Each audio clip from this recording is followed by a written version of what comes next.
Vamos a ver cómo lo ve la provincia. A ver. Vamos a charlar con el secretario de Agricultura y Ganadería del Ministerio de Desarrollo Productivo de Santa Fe, Ignacio Mantras, quien además fue dirigente de la sociedad rural aquí en nuestra provincia. Ignacio, desde Solplay, Pablo y Fer, te saludamos. ¿Cómo estás? Hola, buenas tardes. ¿Cómo andan ustedes? Muy bien, gracias por atendernos. Bueno, la No, por primera favor. pregunta es confirmar, estuviste en el palco, ¿no? Del predio de Palermo. Sí, sí, efectivamente. Antes iba como dirigente, ahora como funcionario acompañando al ministro de Desarrollo Productivo, Gustavo Cuchillo. Antes de empezar, necesito preguntarte si te convidaron el mate que tomó Jorge Macri. ¿No? No tuve el gusto, Nah, no tuve el bueno, gusto. listo. Pero, Ahora sí. pero con eso, o sea, si tomaba ese mate ya está. Listo, ya está. Gracias por el reportaje. No, es que la provincia Sí. de Santa Fe está muy atenta con este tema. El 70%, dijo el presidente, de la producción del campo se queda con el Estado. El tema es que ahora el Estado es el mismo. Eh, a ver, vamos por parte. ¿Cómo viviste vos y junto al ministro estas declaraciones? Y también preguntarte, ¿cuál es el clima? Porque digo, el campo habló de una suerte de comprensión. Ahora, a vos que te toca estar ahora en el lado de la gestión provincial, las arcas santafesinas en cuanto a lo que la producción nos deja, ¿no se ven un poquito afectadas con esta falta de culminación de impuestos?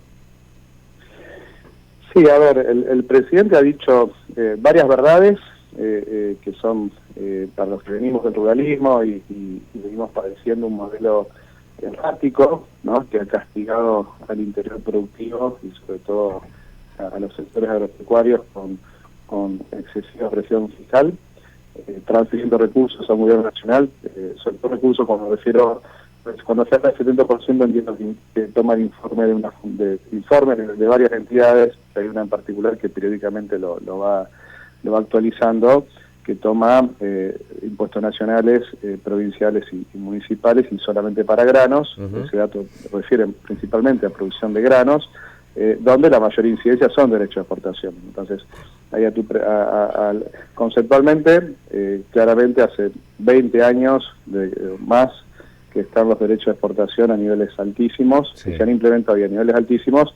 Bueno, los sectores del campo transfieren al gobierno nacional enormes cifras, 200.000 millones, el cálculo que se hace para los tres principales cultivos, más carnes. 200.000 millones. 200.000 millones en 20 años. Ese es el cálculo que han hecho solamente por derecho de exportación. Después, Claro. si se le agrega por diferencial de tipo de cambio, son 100.000 millones de dólares más, ¿no? Es un disparate, una cifra descomunal, que la verdad que no se sabe dónde fue esa plata, porque Argentina tenemos hoy 55% de pobreza, tenemos una infraestructura pésima, tenemos malos servicios, por lo cual todo ese esfuerzo o esos recursos que se fueron de los productores agropecuarios al gobierno nacional no han tenido una aplicación efectiva, claramente, y nos han dejado como país con resultados muy magros, ¿no? Por lo cual, bueno, en esa línea, esa parte del discurso, es interesante que un presidente de la nación bosqueje un rumbo distinto, ¿no?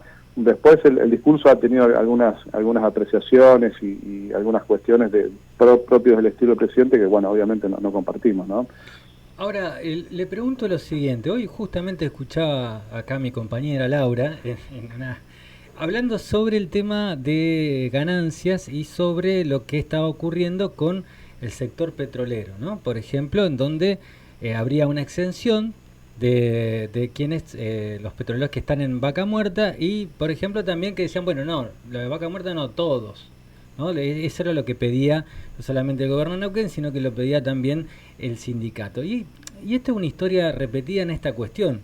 Así como las provincias tienen regalías de lo que sacan del subsuelo, y por ejemplo en esto, ganancias es un impuesto que es coparticipable, o sea que si Exacto. le sacan a uno, le pierden a otro. La pregunta es, ¿falta mucho para que las provincias de la región centro se despierten y hagan lobby imitando a los patagónicos para tratar de que quede un poquito más en las provincias de donde sale ese recurso? Mira, es lo que se está definiendo, entiendo que en esta reformulación de qué Argentina vamos a tener los próximos años y si esta hoja de ruta prospera, es un modelo distinto donde se va a discutir claramente el federalismo y se va a discutir la agenda tributaria, digamos, ¿no? Me parece que eso está en cuestión.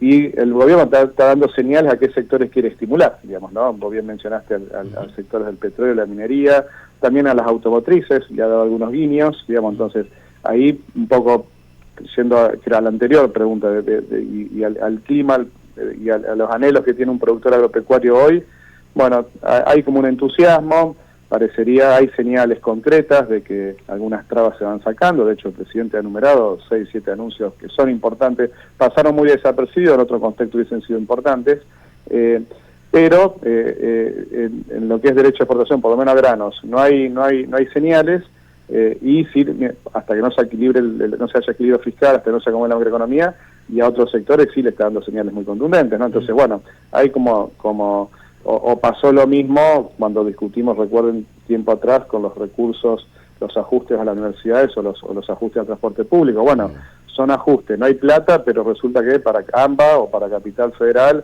hay un poco más de plata que para las provincias, ¿no? Entonces, bueno, es un discurso de ajuste con matices y con cierta discrecionalidad, donde para algunos sectores hay guiños y para otros no. Bueno, eso genera desorienta un poco a veces, y a algún punto, bueno, hay señales que está bien, es un gobierno distinto, con otro enfoque, pero sigue parado en el centro, en Buenos Aires, y mirando esa agenda, y a veces no tanto en el interior, que es un poco lo que reclama nuestro gobernador y nuestro ministro cuando insistimos, y eso se plasmó en la discusión de la ley ómnibus, de la ley base, donde pedimos que se mire el interior productivo. Digamos, hay mucho potencial para desarrollar Argentina, se requiere obviamente reglas de juego claras, se requiere infraestructura, se requiere un esquema tributario que estimule de inversión, que acompañe y no que castigue, y no modelos que justamente le ponen el pie encima, como son la política de derecho de exportación, que claramente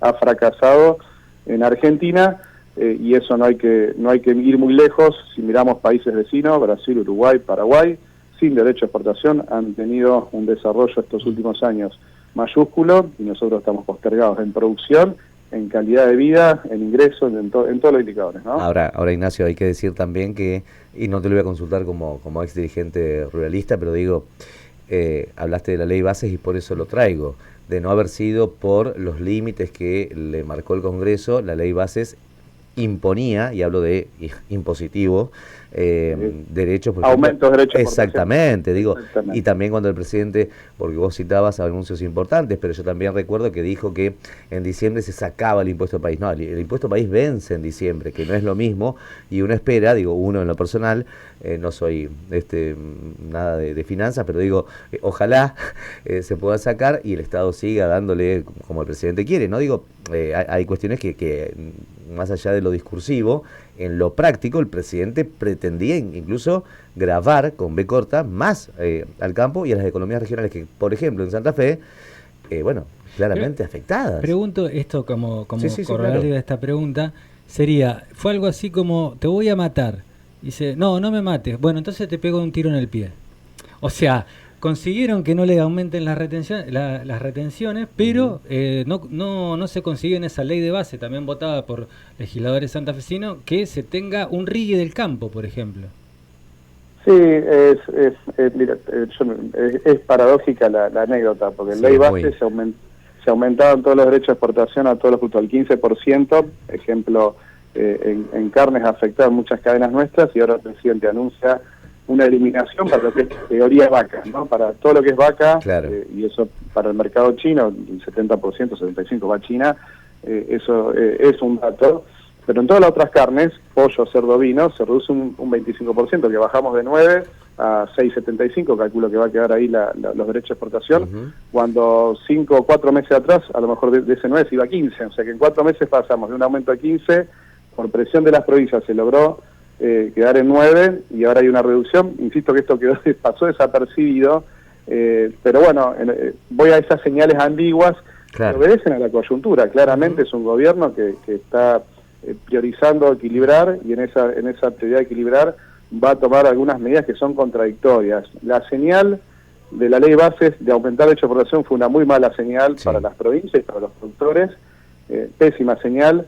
entendemos nosotros que no haber eliminado las retenciones, los derechos de exportación para lo que es trigo, en una campaña de trigo que dando señales iba a ser muy interesante, y podría haber sido mucho interesante lo que es, fue perder una oportunidad, digamos, entendemos, pero bueno, en algún punto, y así ahora sí vuelvo al discurso del domingo, da algunas señales con estas dos medidas que mencioné, después algunas que tienen que ver con la desburocratización, hay algunas de carácter impositivo que son interesantes, el tema de, vos mencionabas ganancias, y cómo amortizar algunos en materia impositiva. A ver, son viejos pedidos de los sectores del campo que en algún punto a lo mejor han pasado desapercibidos porque las expectativas tal vez eran otras en cuanto a algunas definiciones más contundentes. Yo prefiero y corresponde como política ser prudente. Nosotros entendemos, preferimos que ir paso a paso siendo responsables, pero con señales en evolución, no que en algunos meses tengamos sorpresas con retrocesos y señales en reversa que generarían un perjuicio mucho más grande. Así que bueno, entendemos que hay que ser prudentes con las apreciaciones. No nos gusta el estilo esto de mensajes victoriosos cuando en realidad estamos en plena crisis, tenemos un 55% de pobreza y los sectores productivos hoy todavía siguen con una presión impositiva altísima, sobre todo sectores del campo, cuando los contextos internacionales son de precios muy bajos, ¿no? A la baja, por lo cual ahí tiene mucho más impacto también estos indicadores. Claro, ¿no? Eso te quería preguntar, y saliendo un poco de la coyuntura, digamos, las últimas décadas se te dio una estructura, ¿no? Del campo, del uso de la tierra, de lo que era rentable. También hoy a partir de la producción en los transgénicos, entonces se da una producción en todo el mundo, una sobreproducción, lo que hace también bajar el precio de una manera que vemos cada vez más importantes, ¿no? En los mercados internacionales. Yo te pregunto esto desde otro lado, ya saliéndonos de la coyuntura.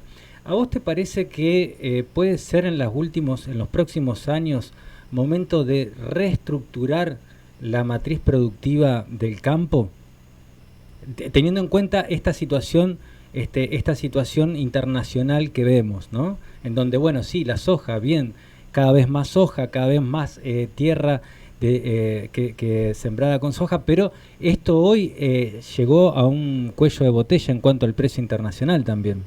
No, el precio es más de coyuntura. No, la visión nuestra que tenemos, por lo menos desde mi área y como provincia, la demanda de los bienes que Argentina puede proveer, ¿no? Energía, fibras, pero principalmente alimentos, va a ser constante y va a ser increciendo porque el consumo, los hábitos de consumo en todo lo que es Asia, India, todos esos países que pasaron, de que China se ingresó a la Organización Mundial de Comercio, el mundo cambió, digamos, ¿no? China tenía el 80% de la población viviendo en zonas campesinas y eso se reinvirtió. Pasaron a vivir a centros urbanos, lo cual eso implica un cambio de hábito de consumo. Un ciudadano una persona que vive en una ciudad ya no produce sus alimentos y sus vestimentas, sino que ya tiene que comprarlo, digamos, pasa a ser un consumidor al modelo occidental, o sea que la economía de Asia, de India se occidentalizó, los hábitos de consumo. Eso obviamente provoca las modificaciones que se están dando, o sea que China esté comprando proteína animal tiene que ver con eso, digamos, ¿no? La vaca china que fue si no hubiese existido China, no se hubiese producido la incursión de China en estos términos que estoy diciendo, la ganadería argentina estaría desplomadísima, estaría destruida, o sea, hoy está sobreviviendo por lo que tracciona a China comprando vacas, que para nosotros es una vaca de descarte, un animal que el ciudadano argentino no consume y lo está comprando China. Entonces, no son los valores, no es una de alto valor, digamos, no esos cortes, está claro, no es cuota Hilton, la Unión Europea, pero en definitiva hace viable la ganadería. Lo mismo pasa con India y el otro dato es la demográfica, la expectativa de vida en el mundo por un montón de factores, por calidad de vida, por trabajos menos forzosos y más intelectuales, por lo que evolucionó la ciencia y la tecnología aplicada a la salud, etcétera. La expectativa del mundo, la expectativa de vida en el mundo se ha prolongado y esto implica que la demanda mundial de alimentos va increciendo, ¿no? Ahí es interesante. Vos tenés que producir alimentos en la misma superficie, ¿no? Sí, claro, ¿no? Sí. Por lo cual ahí está la ciencia, la tecnología, la innovación, la necesidad de aumentar productividad, la necesidad de agregar valor a esos bienes producidos en el agro, o sea, los desafíos de la humanidad tienen que ver con la agenda ambiental y con la agenda de la seguridad alimentaria. O sea, cómo alimentamos a todo el mundo sin tensionar el ambiente, cuidando el ambiente sobre la misma superficie. Bueno, ahí está el campo, y el campo argentino en eso es muy competitivo, con la ciencia, la tecnología, la innovación, y siendo eficientes en los recursos, ¿no? Por lo cual, lo que hemos hecho los argentinos en los últimos 20 años de castigar al campo fue un sinsentido, cuando tenés un mundo que te está pidiendo lo que vos podés. De hecho, desde el punto de vista humanitario es un sinsentido, porque vos podés producir mucho más, y nos estamos dando el gusto de no proveer alimentos al mundo, e inclusive nos estamos dando el gusto de pudiendo proveer alimentos a 500 millones de habitantes, tenemos 55% de pobreza. O sea, lo que estamos haciendo en Argentina es un contrasentido inédito, ¿no? La verdad que algún día habrá que estudiarlo, qué hemos hecho con estos desafíos globales, y los argentinos estamos pegando los pies en el pie, ¿no? La última, Ignacio, y la pregunta incómoda porque te toca desde un lugar de funcionario, pero que la sabes muy bien desde adentro. No tan largo, por ahí creo que es más sensorial la respuesta. ¿El campo santafesino liquida o no liquida?